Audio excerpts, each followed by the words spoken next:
Darkcast Network. Out of the shadows comes the best of indie podcasts.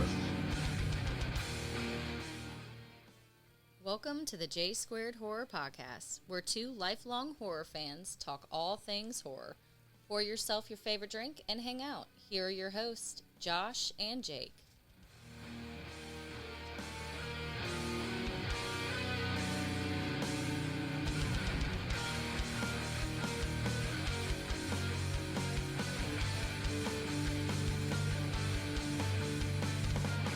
Hey guys, welcome to the J Squared Horror Podcast. I'm Josh. And I'm Jake. And on today's episode, what movie are we going to be discussing? We are discussing 2024's Longlegs, directed by Oz Perkins. The much anticipated horror flick of the summer. The scariest movie of 2024. Ladies and gentlemen, this is the J Squared Horror Podcast, where two lifelong horror fans decide to get together. We drink. Get there. And we chat about all things horror. With this podcast, we'd like to include other people on joining the conversation of horror. So if you'd like to be a part of the J Squared Horror Podcast, please go to www.jsquaredhorrorpodcast.com. Jake, let the fans know what else they could do to help support us with our podcast. If you want to support and watch us, please subscribe on YouTube. Pretty please. The comments are always open. If you want to listen instead, we're on Apple. Yep. And we're on Spotify. Beautiful. You want to interact with us? We're on Instagram. Yes. J Squared Horror Podcast. Linktree in the bio. New episodes every Thursday. Every single Thursday. Like I mentioned, two lifelong horror fans decide to get together, drink, and chat all things horror. Sometimes we have guests in person. Sometimes we have guests on StreamYard. Sometimes we have episode requests from our fans. So if you want to do that, like I mentioned earlier, go to www.jsquaredhorrorpodcast.com. What I'd also like to mention real quickly is we are a part of the Darkcast Network. The Darkcast Network is an independent podcasting network about strange, paranormal, true crime, and now horror podcasts. So if that tickles your fancy, please check out the Darkcast Network on darkcastnetwork.com or Darkcast Network on Instagram. Longlegs, the Nicolas Cage epic that is a crime horror movie for the ages, according to every fucking thing I've seen online. We saw this again on Sunday. We did our thing. We went into this equally blind. Yeah, we did. We had seen maybe a teaser or two. Now, I saw one. Yeah, I might have seen one. I might have seen another one from social media or in the theater. Yeah. But this was probably equivalently marketed like Smile was last year. It was fucking everywhere. It was everywhere. Everybody was talking about it. People were saying theaters were sold out where they were. Our theater was pretty packed. But before we get into the movie, let's just talk about the pre-movie experience. Let's talk about the day. This is a podcast. We can talk about whatever we want. We'll get into the movie. So we meet at our usual spot. Yep. Las Palmas. Las Palmas and Lynn Haven. Yep. Do our usual thing. What do? We have margarita. We have a margarita? I usually have two. Yeah. Something told me this time. I have one. Only one. I had two last time. I couldn't stay out the fucking bathroom last time. The amount of times you have to pee after two margs. True. Yeah. So we have one. Yeah. It's like the Could guy we call them margaritas? Hey, the guy knew, hey, you want one? I'm going to give you fucking four in one drink. 4 quadruple tequilas in one glass. Mine was as dark as mud water, and my ice melted in 0.2 seconds. Which means it was all tequila. It was all tequila. I took a sip, and I said, oof. Jake said, yeah, mine's pretty strong, too. So we kept sipping on them, and I was like, dude, I think I have to ask for some mixer. Which, in any man code that's ever existed in the history of mankind, that's a no-no. I did not care. Then you decided to take a sip of my fine margarita. Yeah. How did it compare to yours? So I looked over. Once he mentioned it was all, there was no ice at all. Yeah, I had no ice left. You got our drinks the exact same time. Yep.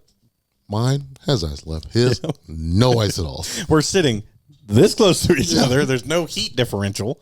I'm not like radiating heat at that level. I took a sip. And it felt like I went to the gas pump and put the nozzle right to my fucking mouth. I had already had loosey-goosey feelings after like 4 sips. Yeah. Dude. Like, it was insane. Even topping it off with some margarita mix, it was never quite the same. Did we finish them? No. This is the first time in the history of our friendship didn't finish a drink. Did not finish a drink. Yeah. Paid for them, tipped well, left. Yeah. Because how it works is I pay for movies, Jake pays for drinks, which is fucked in his favor, but it works out great for me. Which I've now figured that out. Yeah, it fucking sucks. $80 fucking dollars. It's 2 drinks. Well, yeah, the time we did 2 each. The time we did 2 yeah. each, it was a $75 tab. This was like 30, maybe 40 something. Yeah. But the funny part of that is this kind of sets up our experience for Longlegs in its entirety. If this was a movie, you would be watching this being like, I think this is where all the wrong started to happen. Yeah. And obviously this episode is going to be filled with spoilers, guys. If you don't want to be spoiled about Longlegs, pause us, go watch it in theater if you so choose, or just listen to us explain how we feel about it before you spend money on a cash grab movie. Neon is not known for putting out epic movies. No, they're not. They are known for putting out stuff for movie fans, like deep-rooted, very into horror fans. And they did Last Night in Soho, or yeah, I think that's what it's called. What were your thoughts on that?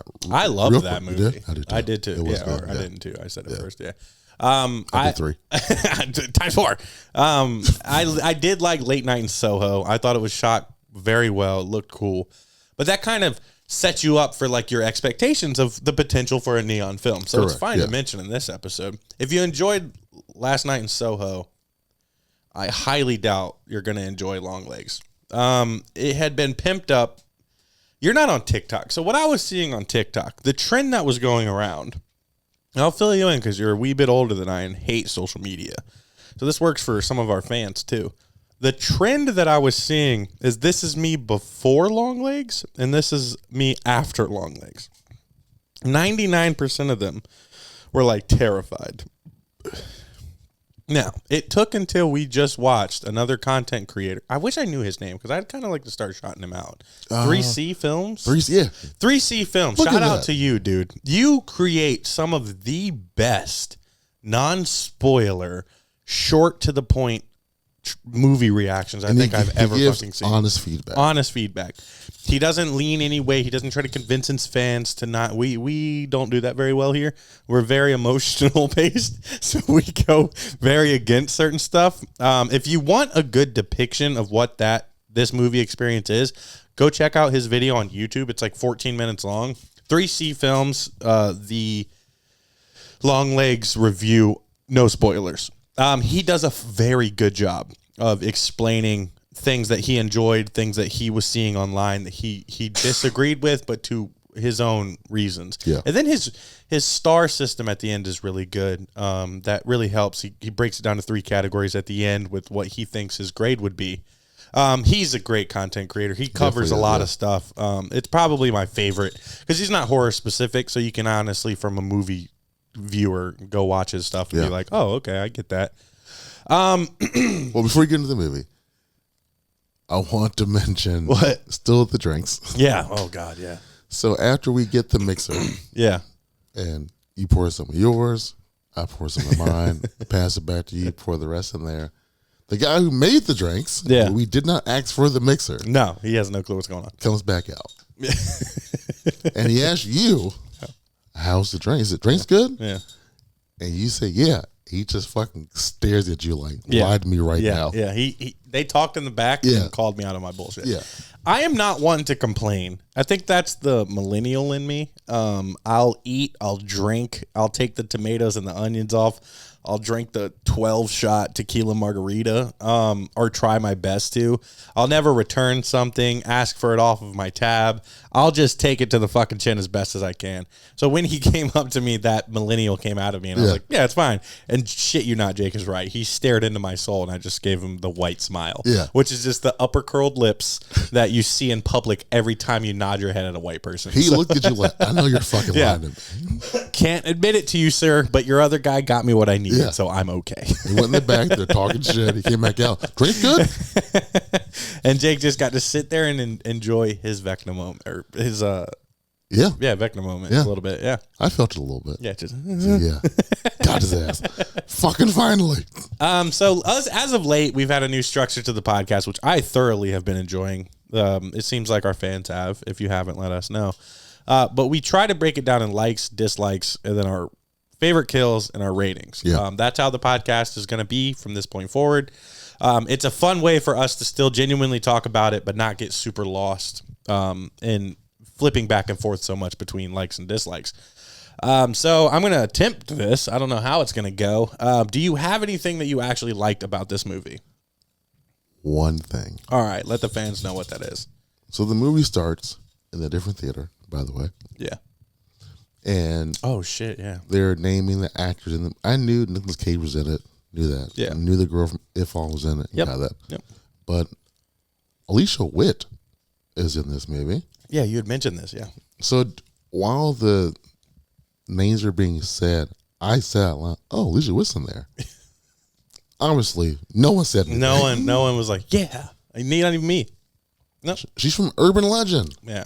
that we covered as well. Trash ass movie that we covered. It's not trash. 2 is better. Urban Legend Final Cut. Check it Is out. she in it? The first one, yeah. Yeah, but is she in the part 2? Nah. Exactly. She has not returned for part 2. She has not returned for the better movie. I rest my case. So she's good in that movie. Yeah. She's also good in this one too. So That's the mother character, yeah. correct? So my takeaway, the mother character is my favorite character and the best character in this movie. The rest of this movie, we will get to. Yeah. I would say outside of the kind of like what I did for Maxine last week. How one of my dislikes was outside of the actual movie experience. I will say this movie was promoted very well, and they got their money because of that. Kudos to you. Yep. I think that it brought in people that aren't into horror, and 3C Films did a good job of talking about this, where the way you pimp it is going to bring in so many more people. Once you hit people with, this is the scariest movie of 2024 or the scariest movie ever. I'm literally stealing his line right now. Outside of true horror fans will get that from this. True horror fans will not necessarily get that from this movie, and I fundamentally agree with that.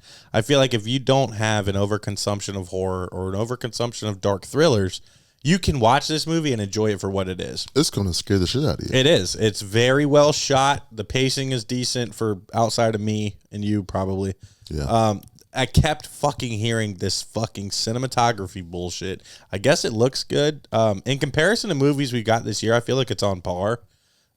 In particular, the last 10 years of movies that we get, especially from A24 and Neon, I feel like it's right on pace with those. I don't feel like they did anything above and beyond.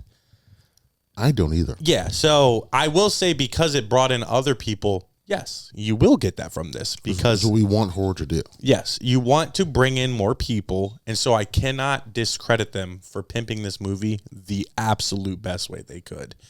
Minimal information, humongous taglines, Nicolas Cage. Yeah, we got the fucking number we played Yeah, I mean, Last I episode. literally Yeah. was a part of it. on a billboard.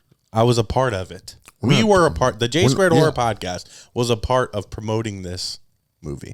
But we will say real quickly, spoiler, that was Nicolas Cage singing Happy Birthday. And you went to the fucking bathroom and missed it. Do you know how mad I was at the fact that you missed it? That's what happened? Dude, you went to take a piss. He's in the fucking shit and sings Happy Birthday just like in the recording. Damn. And I tried to like quickly be like, hey, it's Happy Birthday, dude.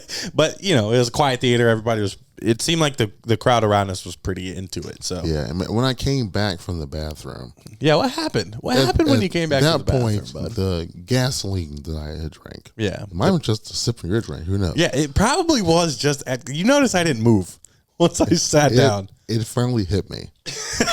It's because you peed. And I came back up those Yeah. steps. I'm watching for the fucking letters on the steps. I get to the steps. And just biff it. And I miss every fucking step to my seat. Damn near falling in Josh's lap. Literally. This is the closest we've ever been in our years of friendship, and we've been very drunk and very close together. It's funny because like I tried to like catch him, but you know he's a solid guy. He can protect himself. But it was funny because he sits down and he goes, "Yeah, I'm fucked up." And that honestly was the best part of the movie for me. Like, but if we're talking about our actions throughout the movie, oh my God, dude. Tell the story. Listen, I am a big fan of air conditioning. Uh-huh. I'm a huge fan of air conditioning. Yeah. I don't know if the other theater that we were supposed to so just to paint another picture before we get more into this movie, if we can, the lady at the front was like 5 to your left, and you never listen because you have the tickets on your phone. You go to the popcorn line. You're excited about the popcorn and soda. Get in line, get the popcorn and soda, get the thing. And I was like, dude, I think she said 5.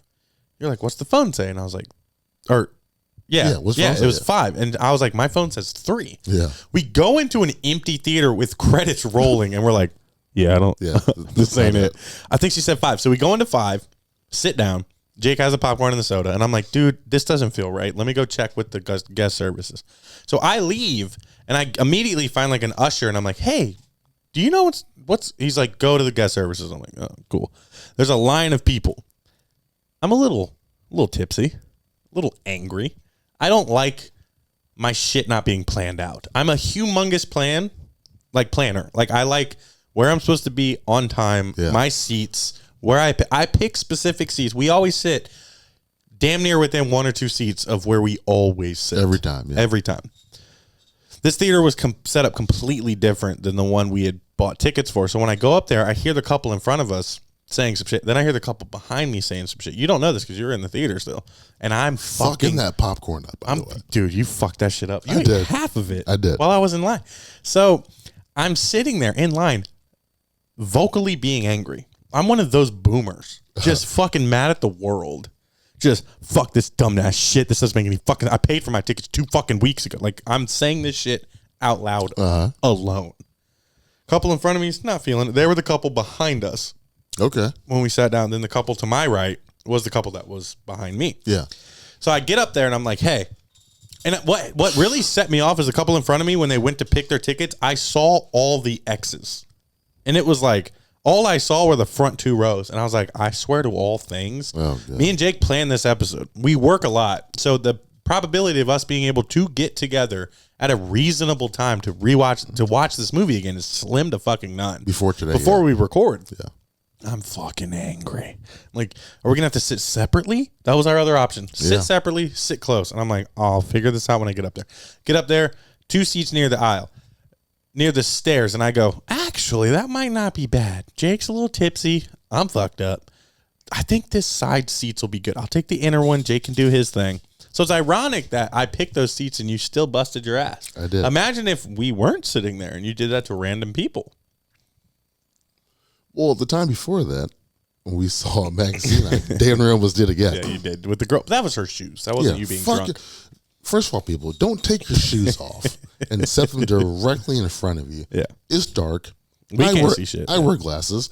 I'm not looking down at your feet, so I'm stepping through. We assume the shoes are still on. Yeah. I hit them, and my instinct is to tighten up all. I'm thinking, I'm about to step on your foot and fall over you. So I missed that. The girl next to her, shoes also fucking off. Yep. Hit her shoes, too. All right, go ahead. All right. So the icing on the cake was the theater that we were in had very minimal AC. So as soon as I sit down, guy man next to me is puffing his shirt. I'm fucking angry. And I don't run that hot. I'm surprised Jake was cooler than I was. I think it's the ice I had. Yeah, the ice might have done it. Yeah. The ice I did not have. It was 80 fucking degrees in that theater. 82, 83. Dude. Guaranteed. I'm excited for the movie, but uncomfortable. Once the movie starts, I'm like, I'm in a bad mood. I can't tell you how many times I looked at Jake to leave this movie. From the first 35 minutes, I think I was engaged. Post that, I would just... Yeah. God damn it, he's not looking at me. What? Damn it. So one time I felt it, and I looked, or I thought, is he enjoying this? No, I was trying to tell you to get the fuck up and let's go. I thought, dude, we could have gone to the driving range. We could have went out for more drinks. Not at Las Palmas, but you know. I thought, I guess he's into it. No, so. I was not into it. I was not looking for your reactions of shit. I was trying to get your attention. I thought you were looking for anything. No. I don't have any. Yeah, There's no reaction to this fucking bullshit. Now I can see why you thought that. All right, so let's get into the movie. You've had 20 minutes of deciding if you want to continue to listen to this spoiler-filled episode, so we're going to get into it now. This movie, in my opinion, is a shitty ripoff of Silence of the Lambs. Silence of the Lambs, to me, and I do believe Jake, is one of the most perfect movies that have ever existed. It is. Especially crime and horror combined. It is a phenomenal film.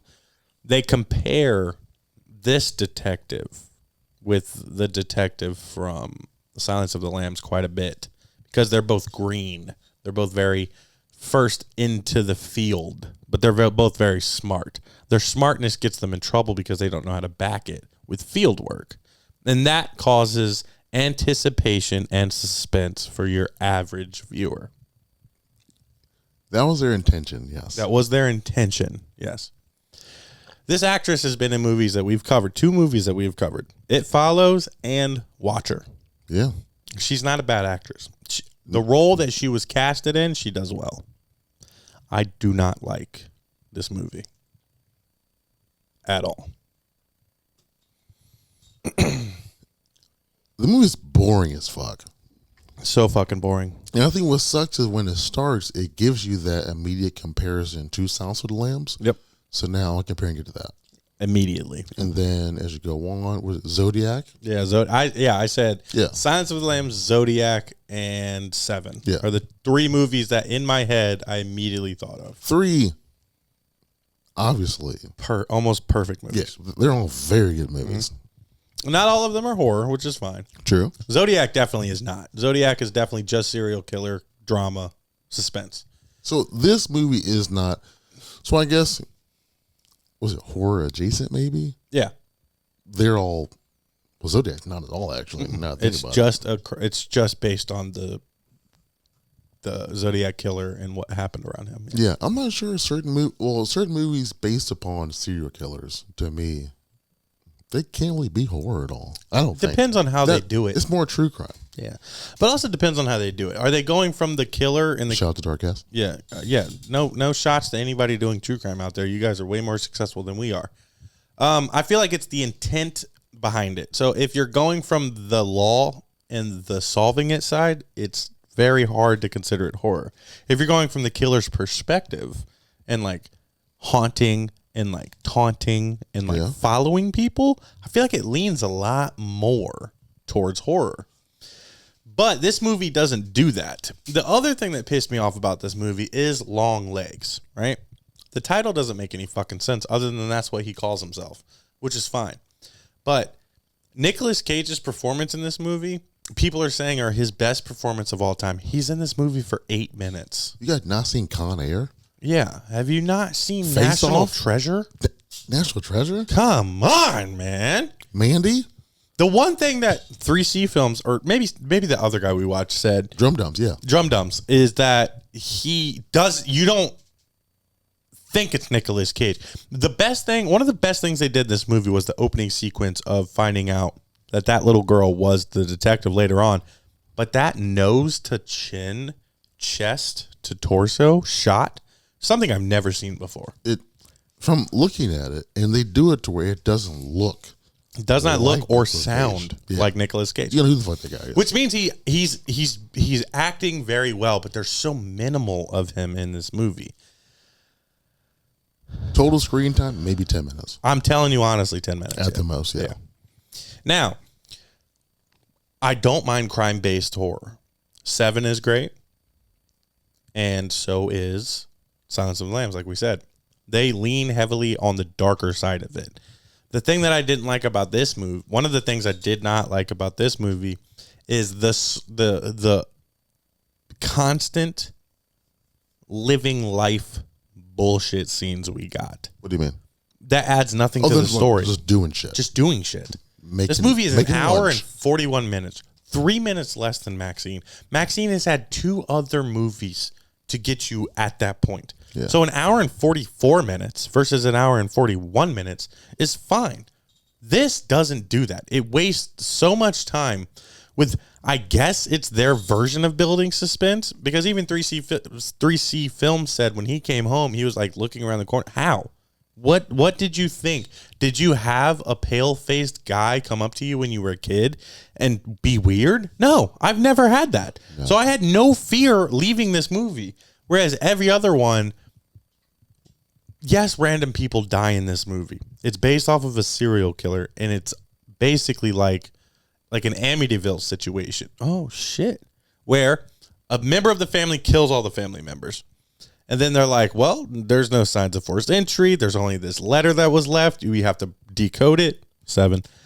Zodiac. And you're just like, okay, all right. But then the fucking detective gets letters at her house and says nothing about it. At all. So the lead. What the fuck is the point in having that happen if you don't tell your superiors, hey, here's how I'm getting an advantage on this situation. He was in my house. So it plays into what it mentions the fact or shows the fact that she's a psychic. Yeah, she's a psychic because in one of the early sequences, she's going door to door with a partner looking for another serial killer and goes, he's in that house. And he goes, what? Let's go check it out. She's like, all right, but makes him be lead. Yeah, he gets shot in the fucking head. And then she goes in there, heavy breathing, cleaning the rooms, and then finds him. He puts his hands up. Yeah. Bullshit. That did not add anything to this movie. Some magical, psychological power that is never explained. It never really goes back to it. Nope. Never. So the movie doesn't explain to you anything. Mm-mm. It doesn't explain to you why Longlegs is Longlegs. Nope. Doesn't explain to you the psychic aspect of things.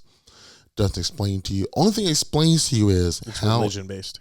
Religion-based, yep. And also how it picks the victims. Yeah. Based upon the daughter's birthday. Yeah. Which is like plus or minus 5 days from so her their birthday is always the 14th. But it's going to happen either 6 days before or after. Which also, that's the most bullshit. That's the most bullshit.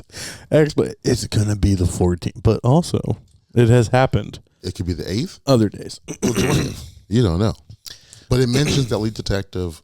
It slightly mentions the daughter has a birthday coming up. Yeah. So you know then it's going to affect deep within them as well. Yeah. And she gets a birthday card from him with a message, and she decodes it immediately, which is shocking. And then it's also the 9th birthday, which you find out later is the lead detective's daughter's age. Yeah. Yeah. And that she had a run-in on the 13th, the day before her birthday. Yeah. A lot of birthday confusion. A lot of birthday just mentions. Yeah. You know, I fall on the 6th, so I'd be damn close. What's Longlegs' birthday? I don't know. Why did he pick that day? I don't know. Hey, Valentine's Day? Maybe. It's a shitty holiday, yeah. Also, you get this one scene with Longlegs where he's in a convenience store. And I thought for sure, because the little girl in that store was like, Dad, there's the weird guy's back, that he was going to kill her. Nope, he just leaves screaming in his car. Her dad came out. Dude, get the fuck out of here. You here again? So many things in this movie. I movie. Didn't buy a shit either. No. I do not like this movie at all. There's no redeeming qualities in this movie. And it's rare for me to find a movie where I can't find a single fucking thing to enjoy. So as the movie goes on, not a lot happening. Nope. We meet a few characters. Yep. You get a lot of boring conversation between the lead detective and her mother. Yep. You meet her mom, Alicia Witt, finally. And she looks like she's fucking cuckoo. Cuckoo for Cocoa Puffs. Yes, sir. Which they mentioned twice. Yep. The certain word, cuckoo. Anyway. Come to find out, she used to be a nurse. Yep. And that initial run-in, I guess somehow her and Longlegs had a conversation maybe. And said, in order to save your daughter, I guess she sacrificed herself. So I'll just assist you so you don't kill my daughter. Also, it's like a weird Pinocchio type shit where he makes puppets. Yeah. And Black magic dolls. Yeah. Yeah. There's a silver ball found in the doll's head that releases black magic. And you realize this at one of the climaxes of this movie. But my problem is, and I'm just going to get into the main spoiler of this movie since we're this far in, Longlegs and the mom do not kill a single person. It's like Jigsaw. It's the worst. Jigsaw works. This does not. Jigsaw is at least entertaining because people are getting absolutely fucked up the entire movie. This movie hints at it. And I guess you can consider the flashback of the dad killing the mom as brutal. I've seen that shit since, when did The Shining come out? 1980, I think. Yeah. Figure this shit out. I've seen the dad with an axe a million fucking times. This is boring as fuck. Once again, coming from a true horror fan here. I did not like it. I did not understand it. Once it took the religion turn, I was completely turned away from this movie. I like the idea of being afflicted or conflicted by religion in order to pull this off, because 7 is the 7 deadly sins. But the way they do it is done well. This movie isn't. Longlegs is somehow revelations of some sort. Revelation. Oh, there's no S. That's what she says in this fucking movie. It's he always says the man downstairs, which ends up being him. Yeah, he's the man downstairs. Okay. I thought he meant the devil. I did too, but he meant himself. Basically, he employs the mother. Wait, is he the devil? Maybe. He employs the mother to do his bidding of dropping the dolls off as a gift from the church. But she has to watch. But you have to watch that all happen so that you can continue to be, your daughter can continue to be safe. Now, he also has complete knowledge of the daughter's history and past and future and like current. Like, he knows when she graduated, what she's been up to, and it like plays into that. But when she finally gets in front of Longlegs, that interrogation scene was such a waste of fucking time. He kills himself, barely gives any information, and then when she goes to her mom's house and then figures out everything, and the other cop gets killed, the Asian lady gets killed. It once again, like I would have preferred that the lead guy was in the car. At least I have a repertoire with him. At least I have context of relation and caring. This lady talked to her 3 fucking times in the movie. Yeah. Now, did typically lean towards her side to help her, but it was so short, it didn't quite build that relationship up enough. I agree. And like I mentioned in Maxine last week, where it was every character that came into our movie was directly affiliated with Maxine. What that movie did so well is building up that repertoire versus this movie. So I didn't give a fuck about a single fucking person in this movie. Yeah, when she got shot, there was no reaction. There's no shock value. You're a shitty cop for staying in your car and not protecting yourself. Yeah. You know, it's oh he's going to pull dude. up. I'm just going to wait right here. Yeah. Not be able to, keep a window crack for a crunch of a leaf or a branch, dude. Her window was down. Oh, well, shit. All the way down. That's why she shot her right directly in the face. And then came around and shot her again. Another down window. Dude. Had both windows down. This movie's stupid. Nothing grabbed me in this movie. Yeah, I mean, what they tried to do with the lead detective, him killing his daughter and wife. Yeah, once you get to that point, because the doll gets delivered by the mother, and then she goes there. I didn't give a shit anymore. Dude, I was ready to leave once Longlegs killed himself. He bashes his face in per, Hereditary. But also just 3 swings of the thing completely gets rid of your nose and caves in your jaw. Not believable enough for me. I need more. Blood squirt on the detective, and she's just in a full panic, just not prepared for what she's seeing.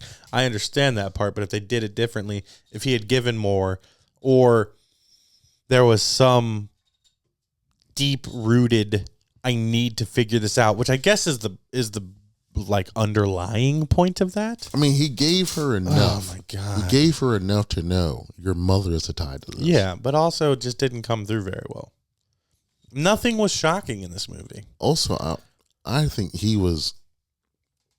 may not have been the devil, but was possessed by the devil. Yeah. Also, her mom was as well. Yeah. Because in that final scene with her, when she calls her mom, she's getting up and she's about to come at her, and she says, "Stop calling me mom." Yeah, she's heard that. Yeah. That mom is fully possessed at that point. Yeah. When she goes with the doll, I feel like that black magic in the ball.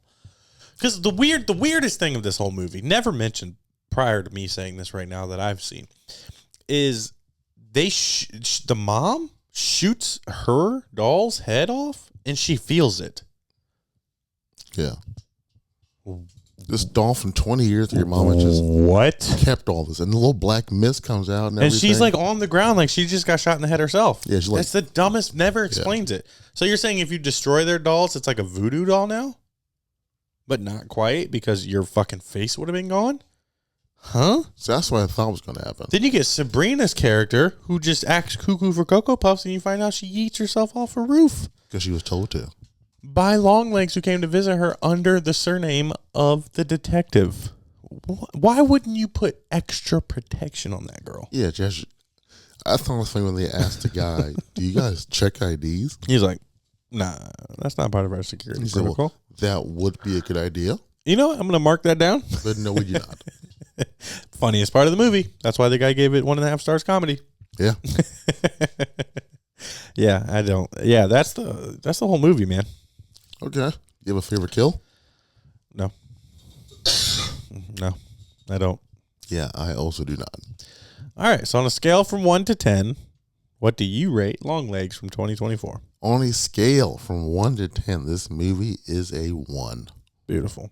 Beautiful. What about you? On a scale from 1 to 10, I'm going to have to agree. It's a 1. This is the worst movie experience I've ever been a part of. You guys can probably tell by the length of this episode and how we talked about this episode. We don't fuck with this movie at all. If for any reason you fuck with this movie, let us know in the comments down on YouTube, Instagram. You can email us at jsquaredhorror@gmail.com, or you can go to our website, www.jsquaredhorrorpodcast.com, and you can let us know your thoughts and opinions on Longlegs. Now, just as a tidbit of information for you, ladies and gentlemen, I was fully ready to quit this podcast. I was done. I was over it. I was tired. Haven't seen the growth, the views, the numbers, the fans that I've wanted to see. But my boy Jake Devine, ladies and gentlemen, saved it for all of you. I had a revelation. Let's give it up for him, man. I was in a bad place when it comes to this, but he told me to shut the fuck up today and said that we're going to ride this thing out till the wheels fall off. So to all of our long-term supporters and Jake, thank you so much. We hope you keep enjoying. Yeah, so we were in agreement. Yeah. That this was going to be the last movie we covered. Yep, this was going to be it. Next week was going to be a farewell. Yeah, yep. That you guys probably wouldn't have watched. Yep. Like our 1 year anniversary episode. Yeah, Scrooge. Nevertheless, yeah. But we're going to hang on. We're going to keep providing you guys content. Hopefully, yep. This resurgence of the last 3 we've had have done very well. Very well. And hopefully we continue to ride that out. You guys jump on board. We get new subscribers. We get some comments. Yeah. Oh, guys. We just want interactions, man. Yeah. Interact with us. Interact with us. Once interactions start going, I'm pretty sure this darkness over my head will be cleared. If you love it, say you love. If you hate it, say you fucking just let hate us know where you're at, man. We've seen some reviews, and we just want to know why or if it's something that you don't fuck with, or if it is something you fuck with, why, and vice versa. Or if you don't, leave in the comments, Josh was right. Yeah, Josh is right. If you guys think that we should shut the fuck up and never do this again. It feels good. I do enjoy it. It's not that I don't enjoy this part. It's the outside of shit that I always get that really bums me out. But with that being said, Jake, let the fans know what we're going to be covering next week. Since we had to sit through this fucking movie. Okay. And movies have done it a lot better in the past. We're going to cover one that did. We're going to cover next week 7. Ladies and gentlemen, Morgan Freeman and Brad Pitt's finest. Oh, yeah. 7. The 7 Deadly Zens. That was good. Yeah, every now and then I got one in me. That was good. Yeah, every now and then I got one in me. 7 next week, ladies and gentlemen. If you're excited about that, let us know. If you want to hear or see anything, be on the episode, let us know. I mentioned that at the beginning of the episode. A humongous shout out, as always, to our main supporters, Jeff Balance. Anything you see between us on YouTube, anything you see in our logos is all done by Mr. Jeff Balance himself. If you need graphic work design done, let us know. We'll get you in contact with Jeff Balance. A humongous shout out to Mr. Lucky Riggs, who did our intro and our outro music and fits the podcast so well. I listen to it all the time. A As we already know, huge shout out to Mr. Jake Devine for being the world's greatest host and for, Thank you. honestly, putting the podcast on his shoulders and being willing to keep going. I appreciate you, man. Thank you. Of course. Shout out to all of our long-term fans, new fans, anybody that's interested. Let us know how you're feeling about us. It would be greatly appreciated and used to further the content and creativity on this podcast. This, ladies and gentlemen, is the J Squared Horror Podcast. My name's Josh. And I'm Jake. You guys have a great week. And always remember, it's hip to be squared.